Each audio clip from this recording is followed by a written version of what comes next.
Terry White has been riding transit his entire life. As a kid, his mom's disability prevented her from driving. He got around on the bus, and he still does.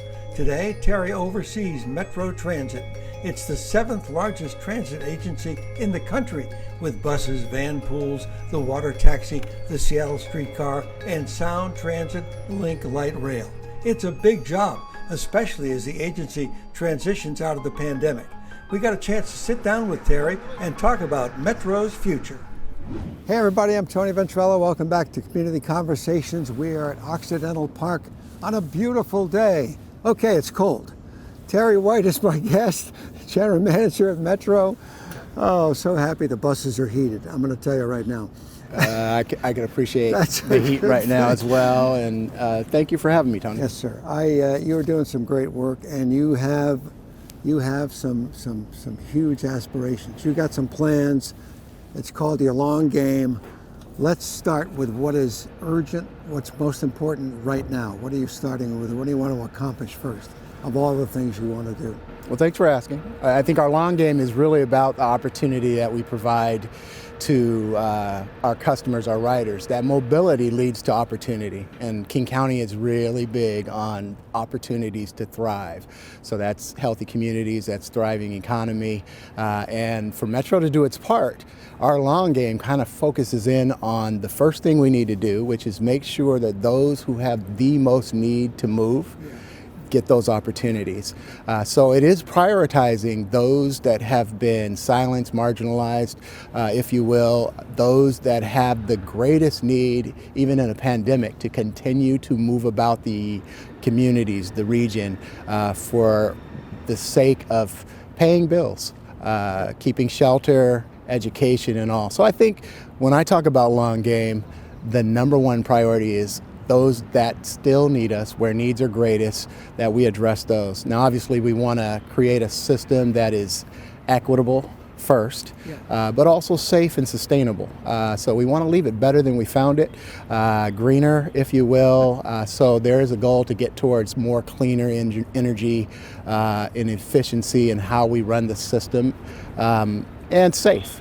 Safe is clean and healthy and assures that everyone goes home to their loved ones. That's riders, that's operators, and that's our frontline folks as well. I love the word opportunity, because you're right. If you can't get there, you can't do it.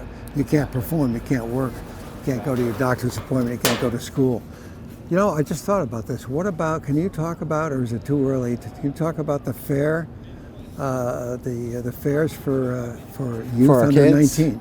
Well, I'm very excited about what's coming to us October 1st. As a benefit from what the state legislation had passed on to us, we will be able to fully subsidize and make riding for 18 and under folks free across the entire region. As a kid who grew up in the system and loved riding, getting my all-day pass, and on a Saturday starting out in the south end of Seattle and ending all the way up at Green Lake or wherever the system would take me, the excitement and the possibility of very soon being able to go to the east side, to Redmond, to Tacoma, as far north as Linwood, and all you need is to have your pass. You can get on, you tap it, and you get to go and experience. Now that's opportunity to thrive. So we're looking forward to passing policy, working with the regional transit committees and all, to get to that place where now 18-year-olds can go experience the entire region. You know what's cool too about it, Terry, you already know this, but I'm just, I'll bring this up so that the viewers can figure it out as well. It also takes people out of cars. It's going to take some of those kids out of cars. Absolutely. And we're teaching our youth, our younger folks, how to help make the system, the region, sustainable. And if they get used to the idea of doing it without a vehicle, single occupancy, that's just better for all of us as when they enter into adulthood and begin to take on jobs and all, they're already used to this mindset of giving back to the community in ways that make it more efficient for all of us. Now we talk about, obviously one of the ideal situations would be suddenly if everyone decided to get out of their car and take a bus. It would do huge things for our climate.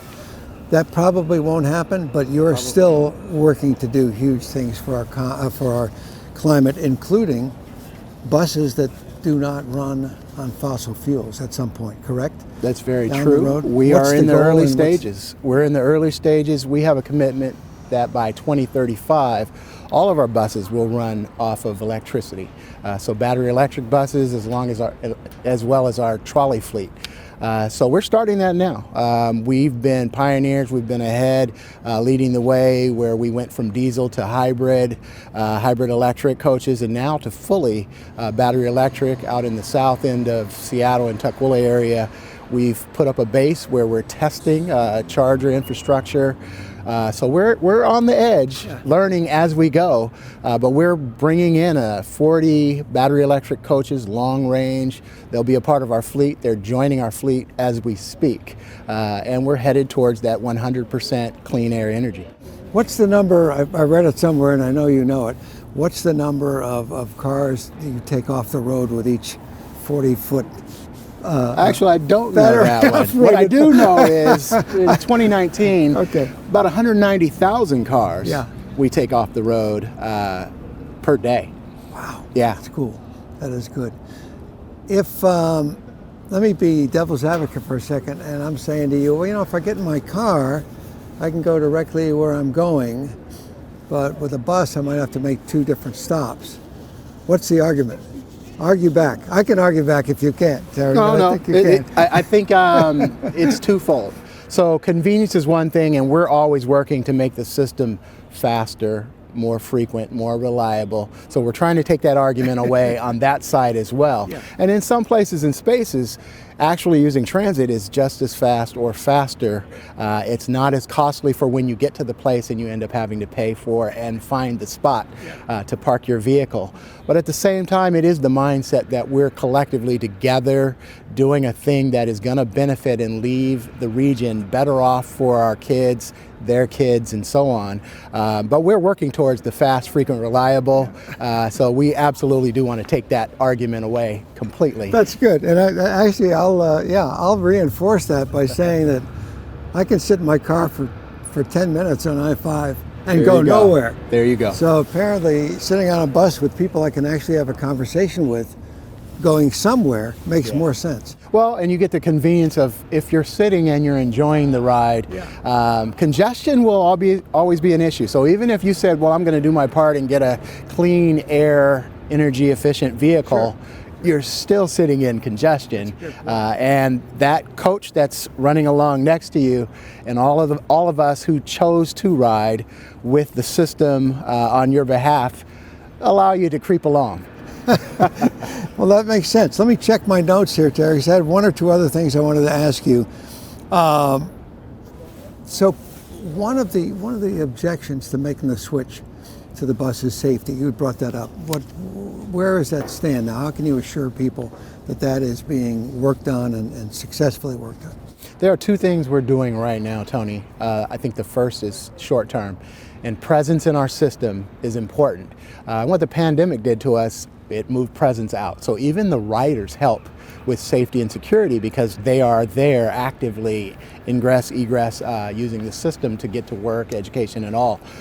We're increasing our presence short term. So you will see more security officers, more police officers getting on our coaches, riding with our customers, following at all of our facilities and all. And on a second place, we're also working with community, with our operators, with our front line, with our riders, and bringing them together and asking them specifically, what is it you believe you need to see in our system that makes it safer going forward? So I think the combination of short-term, more presence leads to actual safer systems. We're seeing that in our data. But long term, how do we build a system that we haven't even thought about, that's more inclusive and allows the folks who use the system to speak towards what they see as their needs so that they do have input into the ability to go home to their loved ones as well? You know what impresses me, Terry? I of course saw your video. Good job, by the way. Oh, thank you. Should be on TV. Well, you are. Wait a minute. Never mind. The fact that you grew up taking a bus and enjoyed it and loved it, this is truly your life's work, and I love that. the fact that you're doing your life's work and you're doing a darn good job. Thank In you. our Thank final you. 30 seconds, Thank you. You may ask me a question. First of all, let me... So I have to say this, big fan of you growing up watching sports. You don't watching have you to do the say that, sports. but I appreciate it. It's very true. You know, I had at least 4 channels to choose from, and I chose yours. It's a good point. So, and I know you've migrated from there to the Seahawks and now King County.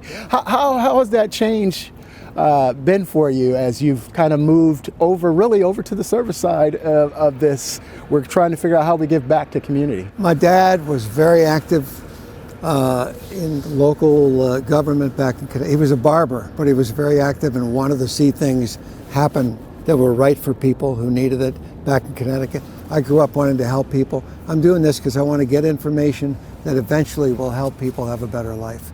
Does that sound like, that's a cliche, but that's the truth. That sounds familiar. I love the idea of giving back and serving, so I appreciate you moving over into the place where we help folks. Terry, it's been a pleasure. Great to meet you. Great to talk with you. Likewise, and thank you for having me, Tony. My wife worked with you many years ago. That's another conversation. Thanks for joining us on Community Conversations. I'm Tony Ventrella. We'll see you next time.